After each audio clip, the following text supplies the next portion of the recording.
What is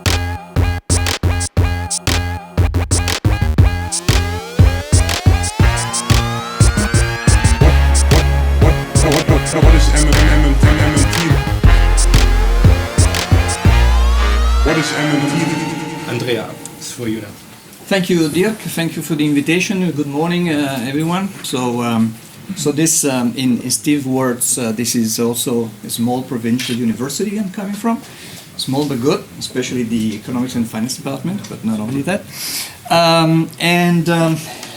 I've been asked today to speak of this particular topic, central bank deposits, and that has been considered for a long time a rather technical or a technicality of monetary systems with little relevance on macro modeling.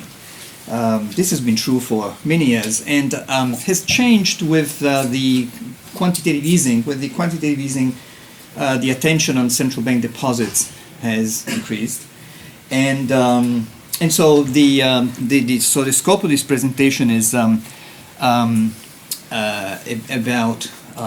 trying to give you some fundamental elements to frame the question of central bank deposits and understand why and how they matter.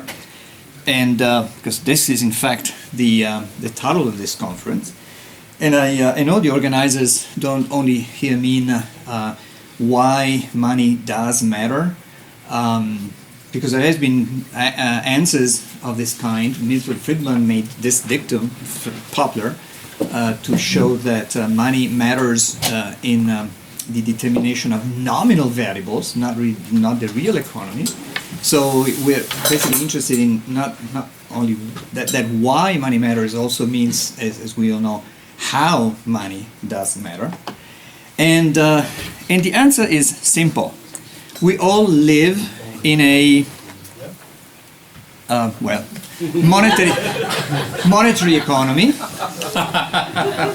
And the monetary economy is a particular historically determined social mode of transfer value to others. Economics is all about studying how people transfer value to others in different ways, which are not only contractual payments, as we know. They fall under the general category of gift with reciprocity or command economy, hierarchy. But in a monetary economy, people deliver value, and they want to get something back from that value on a contractual basis. And so this takes us to an important question that I will not expand very much on it. I just mentioned because this is a fundamental, important difference between monetary and real analysis. I'm referring to first to Schumpeter, who explains who provides in his History of Economic Analysis, 1954, he explains what real analysis is when non-monetary processes matter, and money is considered only in its modest role as a technical device. And Schumpeter was convinced that a real analysis runs into difficulties. And in fact, he was pretty optimistic at this time, believing that basically real analysis was abandoned. But in fact, Milton Friedman restored real analysis with the dictum, money matters. Mm-hmm. And I found this Minsky's description of the problem particularly effective, where Minsky explains that to general equilibrium people, prices and wages state the terms on which alternatives are available. And to an operator in a capitalist economy, price and wages are ways to recover cost and obtain funds. So it's all about financial flows. So So this takes me to, if we can describe what is the character of a monetary economy. In a nutshell, I think it can be explained in this way. A dual infrastructure, you need a lot of contracts, enforceable contracts, and you need a payment system. And the payment system implies the notion of finality of payments. And the finality of payments is when the seller of a real value is happy that the contract has been paid, the debt is being paid. And what does that mean? It basically means that the debtor's liability has been replaced by some other third-party liability. So if I get paid, I know that I have no more any further claim on the other party, but I have a claim on a third party. So that's what money is about. But this thing that I accept in place of the debtor's liability is something that must have some value. And here we should be a little careful, because sometimes we hear the idea that money is purely based on trust, indicating that anything could be money as long as we have trust in it. So even monopoly money could be money. Is if we all agree that it's money, it's money. And if it's scarce, all the better, because that makes it more on demand. In a way, the story of Bitcoin is this, the idea that if we could shift the confidence from national currencies to Bitcoin, it's just a question of trust and confidence. If we succeed in that shift, then Bitcoin becomes money. And the fact that Bitcoin is scarce is in fact one important thing in the mind of the Bitcoin fans that makes it more desirable. Money must have value and must be redeemable in some way, and it can be considered like a voucher that can be exchanged for a value. National currencies, considered legal tender, are redeemable. Redeemable because they offer us a means of payment for paying all public administration, our liabilities towards the public administration, which includes taxes, but also fines, but also payment for public services. It also includes compensations to private parties ruled by courts that must be paid in the national currency. A rough estimate is in the euro area there is some 20 billion euros each day paid to the public administration, maybe more. So that makes it a continuous and constant demand for that currency to pay for public administration. Could a private currency exist, a private voucher? Well, a private voucher could be, I don't know, I could think of a monopolist company providing internet connection. So we all demand internet connection, so this company could issue a claim on time on connection. But careful, if this is issued in units of the national currency, this is not a private currency. To be a private currency, it should be denominated in time of connection. So it could possibly, hypothetically exist, but it would offer an exchange rate risk to anyone who holds this currency, because we have that 20 billion a day to pay to public administration to pay, and so we're not sure about the exchange rate between these two units. So in the end, private currencies are possible, hypothetically possible, but national currencies are heavy on balance sheets, so to speak, are heavy on the balance sheets of people, and that's why they succeed. And so central bank deposits, to go to our topic, function as the national currency. And this is also taken from Schumpeter. And quickly, I just want to overview this terminology by theoretical chartalism that he explains in the History of Economic Analysis in 1954. Is basically what I just described. Theoretical materialism is where we in fact believe that money cannot circulate unless it has some real fundamental value and must be not just redeemable but convertible into a real good of recognized value, like for example connection time to the internet. And Schumpeter here also, he believes that theoretical materialism is untenable. That's what he said in 1954. But also he includes also these other two interesting definitions. Practical materialism is the idea of someone who may be a convinced theoretical chartalist who, however, believes that because we cannot trust governments to issue this fiat currency, we need to establish some gold standard to control politicians.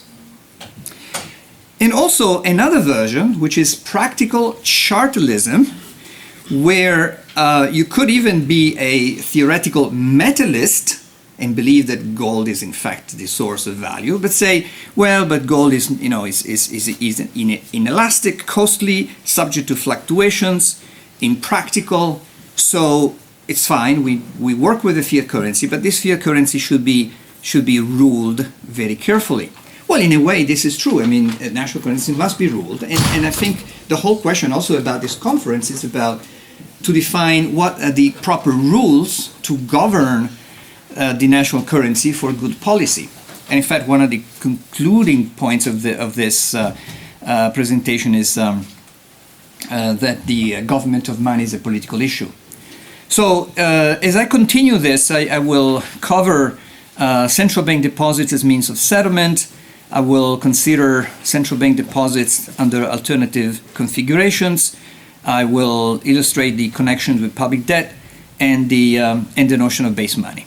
And starting with central bank deposits, how they come into existence or cease to exist. And I'm happy that I've been given this particular topic, central bank deposit, not just money, because money is a vague word that we should try to avoid as much as possible and speak of particular form of assets, like Steve talked about, bank credit. And I'm glad I'm speaking after Steve having killed the loanable funds. That makes it easier. And so central bank deposits, this is my 10th definition. A liability on the balance sheet of the central bank. That is also a credit balance in the hands of the holders, and that it can be an electronic balance or a physical object such as a banknote, denominated in the units that are given the name of the currency. So when we say €1, that's like a shortcut to say 1 unit of claims on the balance sheet of the central bank. Of course, that could be also a claim on a bank, and the claim on the bank has value because it can be converted into that thing. And of course, the political authority that issues is the sole supplier. And I'll begin by referring to the notion of central bank money, which is maybe a little more broader or most used than central bank deposits. And these are definitions that are given by the BIS, the Swiss National Bank, the ECB, the Bundesbank. They're all fine. Central bank liabilities used as money, deposits at the central bank, and cash into circulation. And the common vocabulary is that central bank money is, I'm reading below, currency in circulation, banknotes, and banks' deposits with the central bank. That's the definition. It is also used as a synonym with some terminology which is not particularly useful: monetary base money, outside money, high-powered money, narrow money, legal tender. Well, base is reminiscent of the gold standard. It's the base of the issue of banknotes, which are all based on the gold reserve. And but central bank money is, in many ways, only a subset of central bank deposits. A full view of central bank deposits is this. The central bank balance sheet has, on the liability side, that's where money is. And I said money. But I should say really banknotes, deposits held by licensed banks, debt certificates, which are like treasury bonds issued by the central bank. In the euro system, there has not been any issue of that certificate so far, but it's a possibility, which might be turned useful for the future of QE, maybe. Deposits held by government, and also deposits held by foreign institutions. So, for example, the Swiss National Bank holds euros and may hold euros in commercial banks, but recently they moved most of these euros into the Bundesbank. So the Bundesbank liability has a claim. There's a claim on the Swiss National Bank, and particularly deposits held by government, on which I will turn in a moment. So banknotes are central bank deposits in all ways that are just held by the bearer, so they circulate freely, and just reading my bullets on the left hand side, central bank deposit are means of settlement between users. So users of central bank deposit can use them as a means of settlement, and they come into existence, or they cease to exist anytime there is a transaction between the issuer and the user.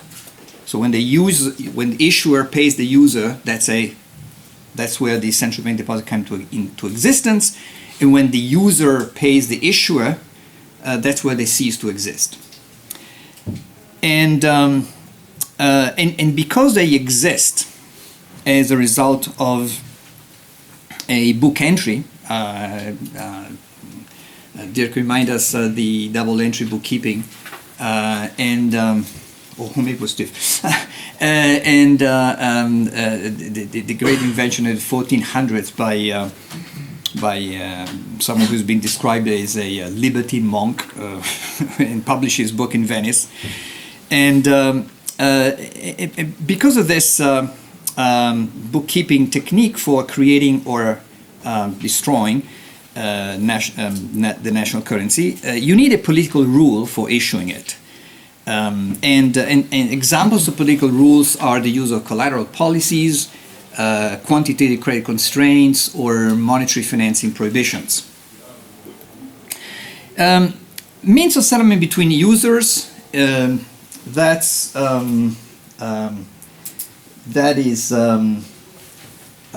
can be easily described as the central bank doing what's called an in-house settlement.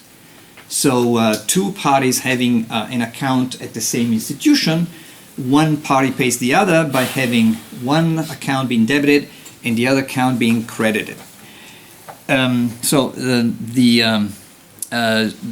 This is in fact what happens in the payment system. The euro area system has a platform called Target, now opening up to TIPS, which is the instantaneous payment system,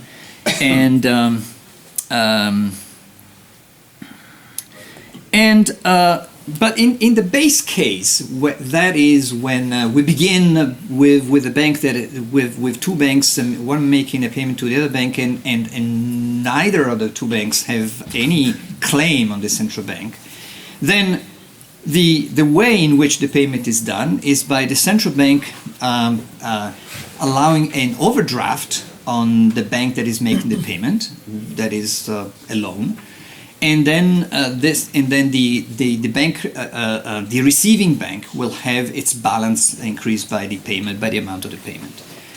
And this is where loans create deposits, exactly as Steve was describing for banks. That also works at the level of the central bank. And it's only by making loans or by making purchases, I mean the central bank making loans or the central bank making purchases, that the national currency may come into existence in the form of central bank deposits. And now, however, we know that most of these payments today, well, not so much today with the special conditions in the euro area, but at least until 2006, most of these payments were taking place through the interbank market. The interbank market is interesting to see how it emerges, because it emerges because the central bank sets a penalty rate on the overdraft of banks. And once banks know there is a penalty rate on overdrafts, they become willing to borrow at a lower rate by some other bank. And if bank 2 is pricing credit risk below the penalty rate and above what it gets by leaving the balance unchanged, then banks may settle the payment with no central bank intervention. So the receiving bank can say, you don't pay me, but you owe me an interest rate. And that's the interbank market. And the balance sheet of the central bank is now empty because it all happens between banks and doesn't involve any action of the central bank. Now, it might be interesting, maybe I'll speed out a little, but to see how banknotes get printed, get issued, and get into circulation, because this is also ties up with a notion that's become popular for not the good reasons, the idea of signorage, and which is also misunderstood. I'll go a little faster here, but this goes into 3 steps. The central bank buys the unissued banknotes at the cost of production from the printer, and this means that the central bank makes the payment, sends credits the bank where the printer's account is, and the printer will receive the payment in the deposits. The second stage is when the central bank delivers the banknotes. But for the banks to pay for the banknotes, they need to borrow the reserves to pay for the banknotes. At least they need to borrow the difference between what received for the cost of production of the banknote and the value of the banknote. That's the signorage. And then the users of the banknotes withdraw the banknotes from the banks.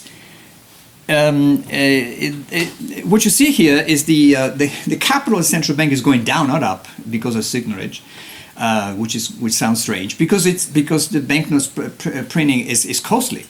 So so that's a loss for the central bank. The signorage comes not from the banknotes and not exactly from that, but it comes from the interest rate that banks will pay to the central bank, and the central bank will charge to banks for lending the money that banks need to pay for the banknotes. Banks are fully demand-driven. They respond to the desires of bank clients to switch from bank account balances to banknotes, and so they're sold and bought back.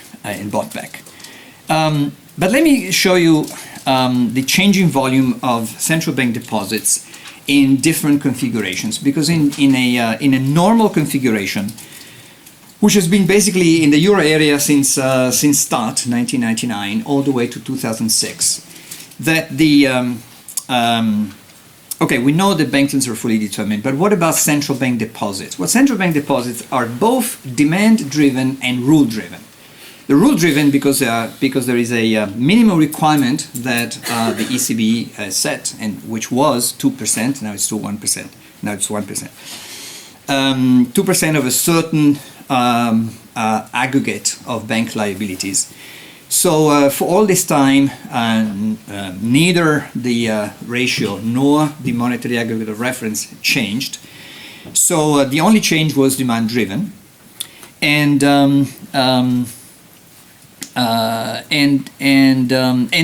here the central bank needs to provide the banks that minimum requirement.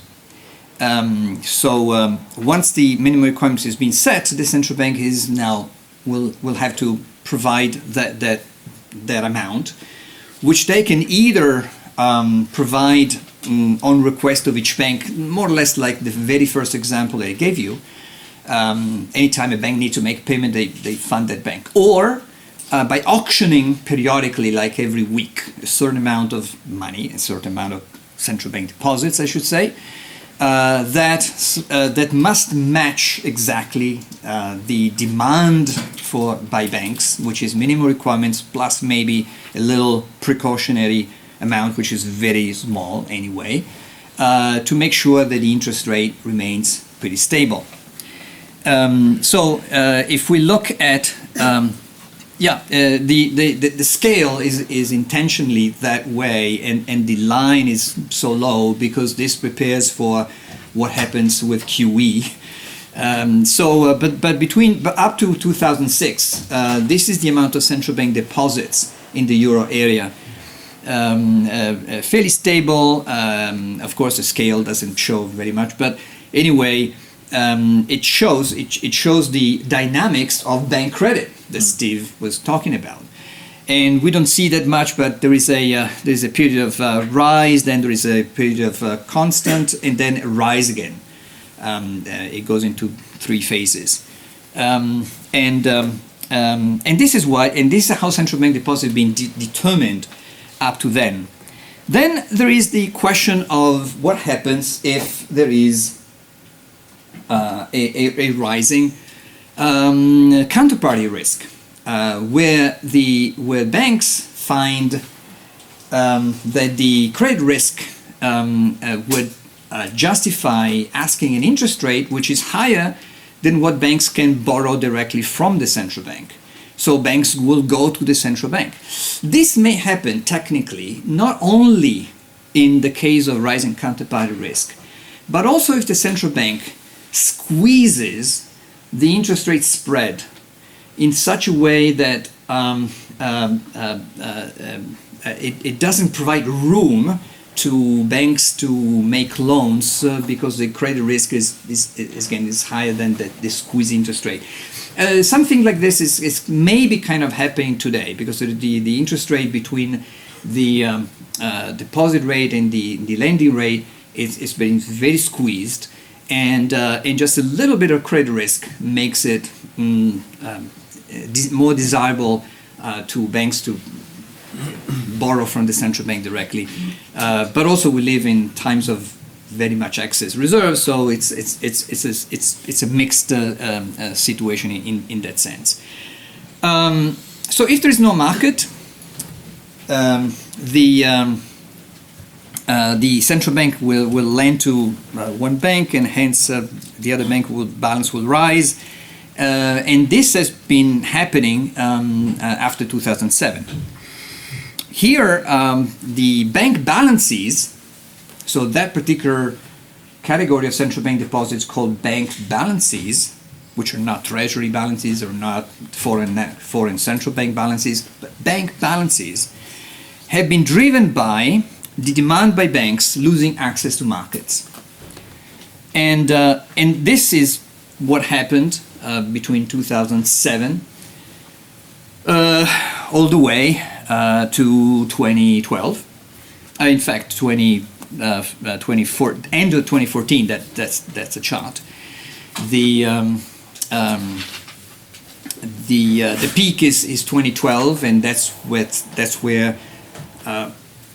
Let's all remember carefully that the peak did not end just because the president of the ECB pronounced the famous words, whatever it takes, but because the ECB decided to establish the OMT instrument, which was a complete innovation, never used, but the fact that it's there addressed concerns about the euro area, up to a point, of course.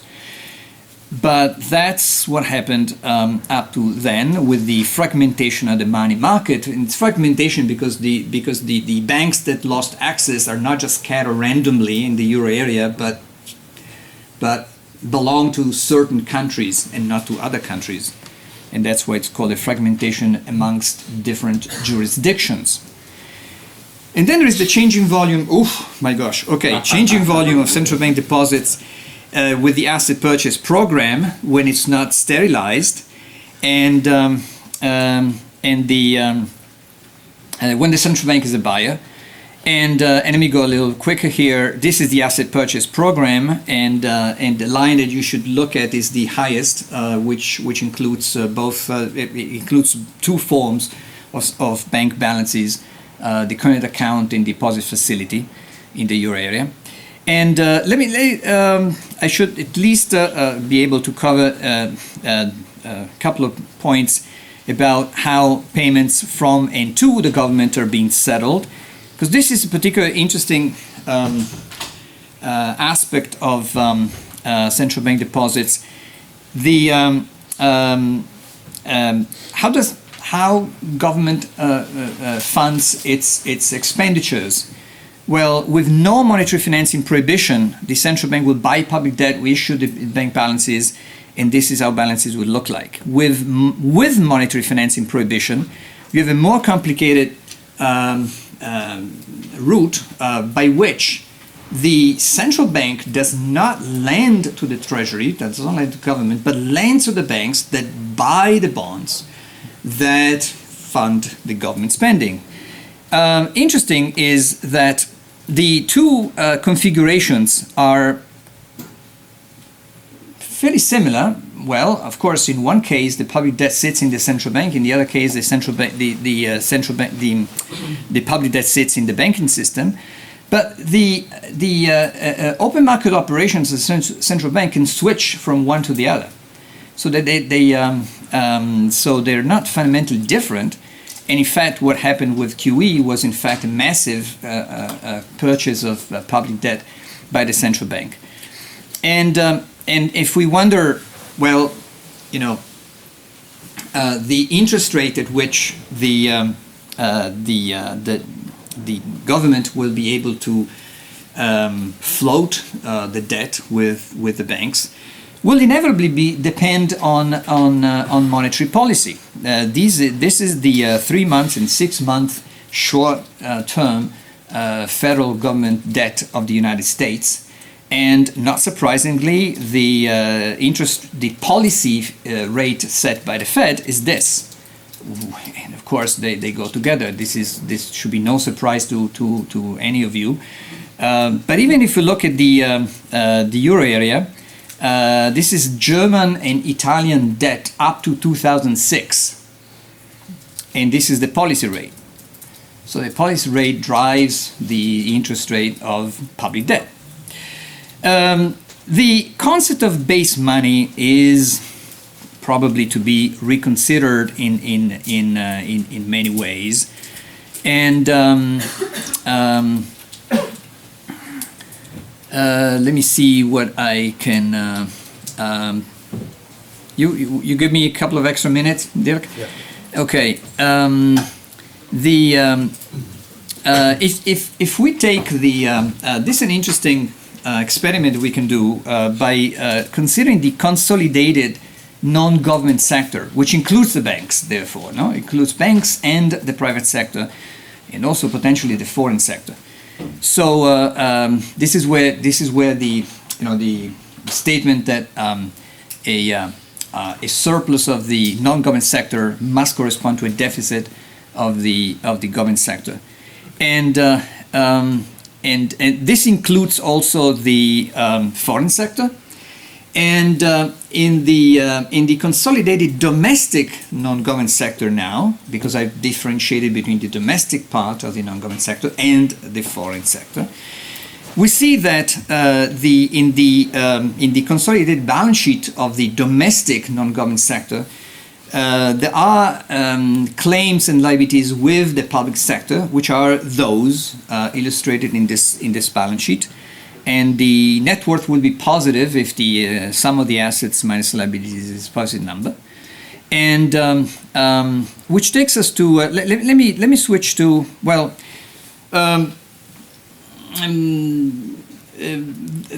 the relationship in this balance sheet can be summarized in this identity. It's not even an equation; it's an identity that shows how the change in the private sector net financial assets depend on those different entries, assets and liabilities in the balance sheet of the private sector towards the public sector.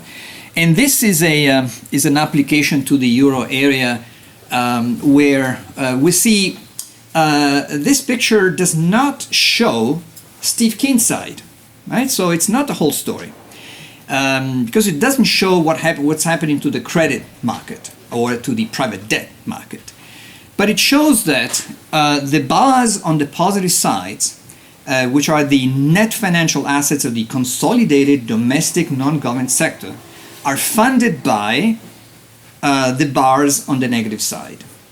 And we see, for example, that the dark red is households, the yellow is rest of the world. When the rest of the world is a net exporter to us, they are saving, right? So that's where the yellow bars on the positive side in the 2000s, but then they become negative because the euro area becomes a net exporter. So we are the savers and they are the dissavers. So we see how the savings have been funded largely during the crisis, at the peak of the crisis, largely by public debt, the dark green. And since the beginning of let's call it for brevity austerity, the public debt has been diminishing, and fortunately has been replaced by net exports that have been funded savings, the savings of the financial assets. In a way, one could tie this with Steve credit, saying that if credit expands quickly, then the domestic sector may grow even with a low bar, okay? Because credit adds to the existing net financial assets with the public sector. The point where the net financial assets go very high during the crisis is a time of deleverage in the credit market, in the private debt. Okay, let me conclude with this because why we have a monetary financing prohibition and should we get rid of it? Well, I don't know. I don't think we need to get rid of it because effectively, and that's the last two lines, effectively, this is no obstacle to fiscal expansion and no obstacle to full employment if we have a good coordination and good policy between monetary and fiscal policy.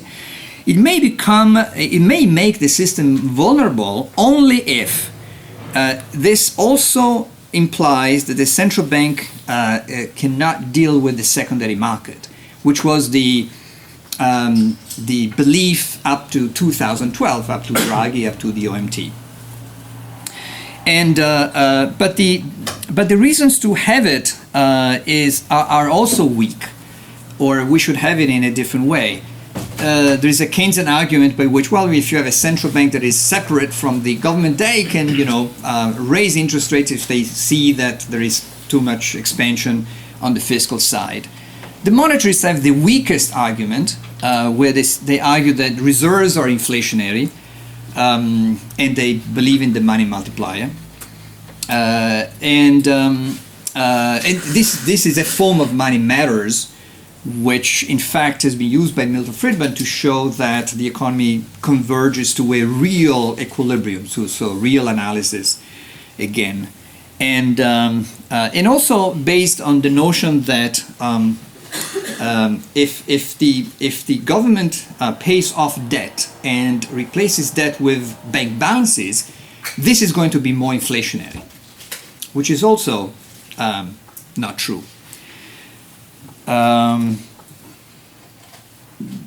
This is my last slide, I think.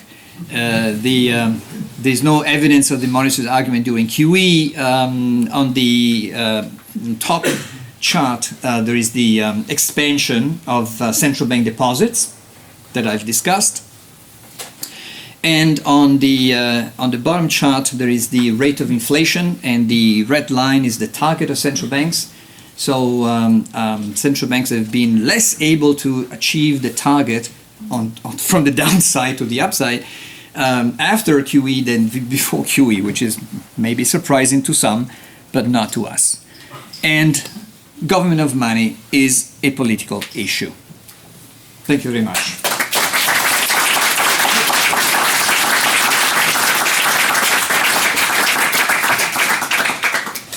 Okay, so thank you, Andrea, and we have 5 minutes for questions and comments.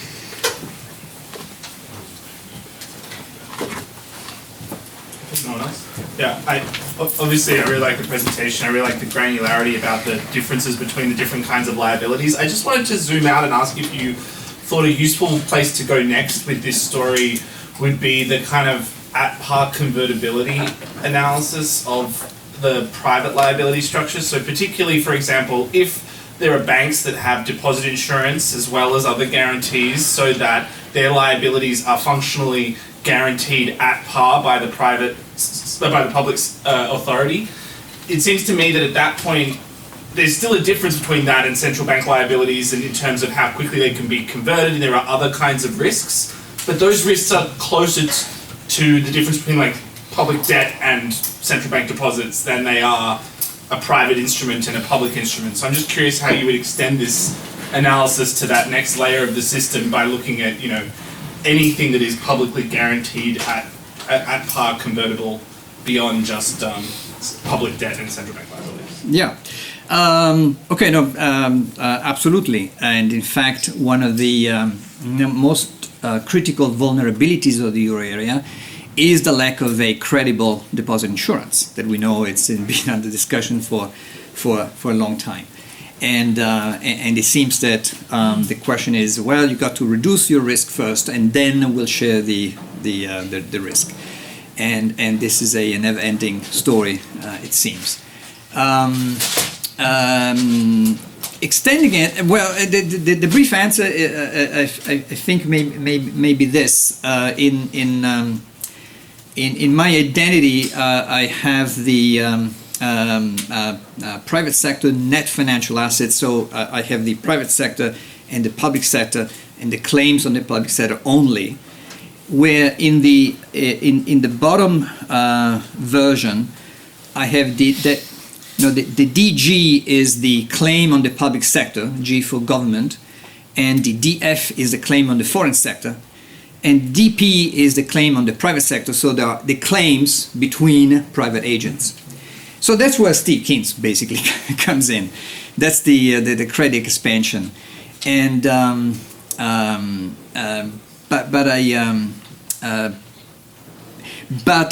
ultimately the value of our deposits, the banks, as you said, are valuable because they can be converted with high confidence, if there is a credible deposit insurance, into the national currency.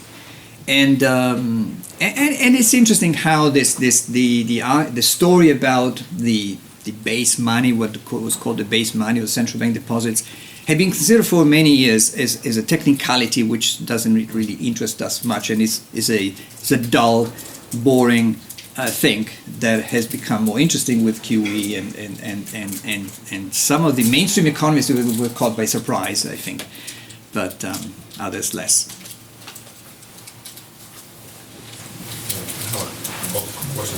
I'd like to go back to how you discuss how the ECB goes from, well, when the ECB uses QE, it goes from demand-driven bank balances to supply-driven bank balances. So meaning when you're lending to the banks, the banks decide whether they want to borrow. So they control the amount of reserves in a way. And what the ECB does when it starts buying bonds is it decides how many bonds it wants to buy. At that point, the ECB decides the size of the balance sheet. And you have this chart where you show how it falls off after 2012. And you said it's mostly because of this OMT, whatever it takes thing. But I think if you look at the interest rate that banks pay each other, the EONIA, the overnight interest rate, you see there's a lot of stress in the market.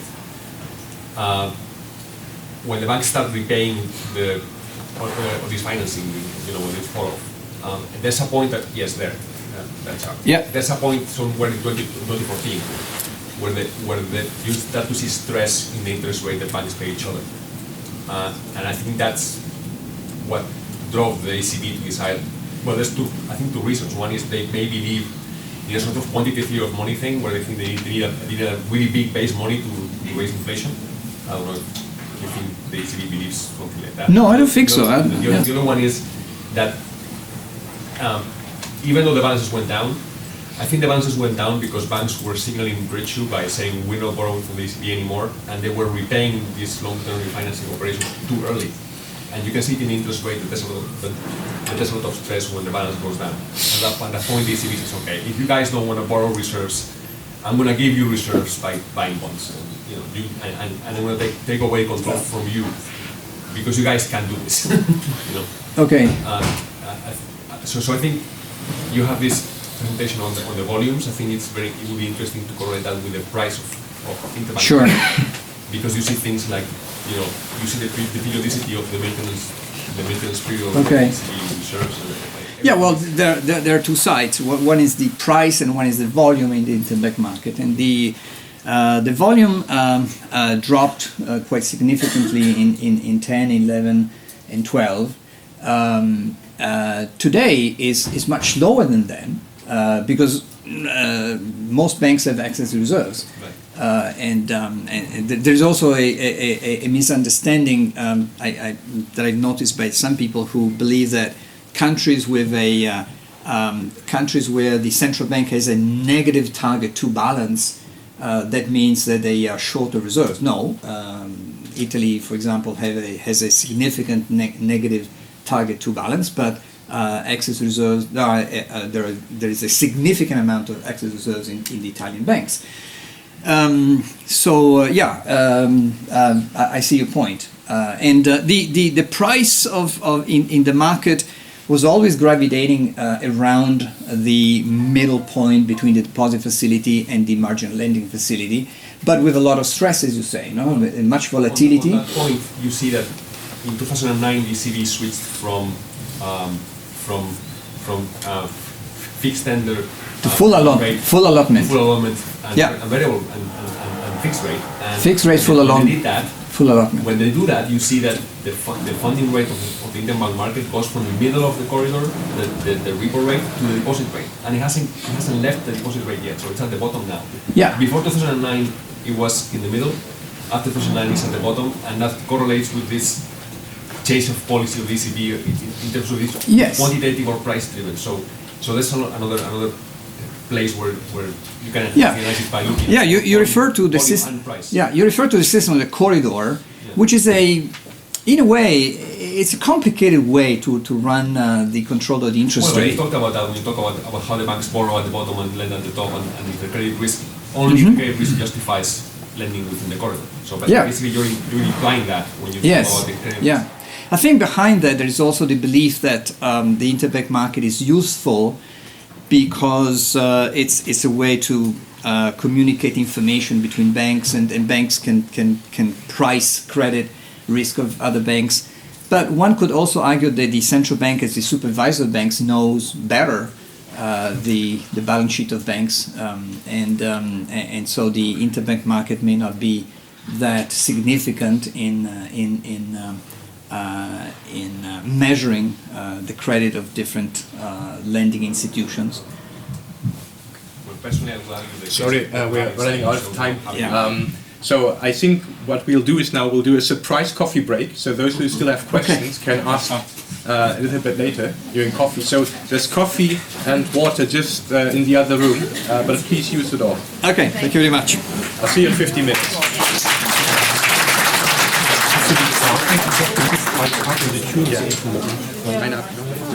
Oh, sorry.